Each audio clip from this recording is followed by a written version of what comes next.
যার ঘরেতে জন্ম নিল প্রথম শিশু কন্যা, তার ঘরেতে আল্লাহ ছড়ান রহমত নন্না।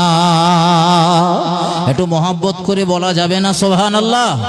যার কোলেতে জন্ম নিল প্রথম শিশু কন্যা, তার ঘরেতে আল্লাহ ছড়ান রহমত নন্না। কন্যা শিশুর বরকতে রব খোলে দুয়ার জান্নাত, সেই আনন্দে আরো সে বয় মহা খুশির বন্যা। একটু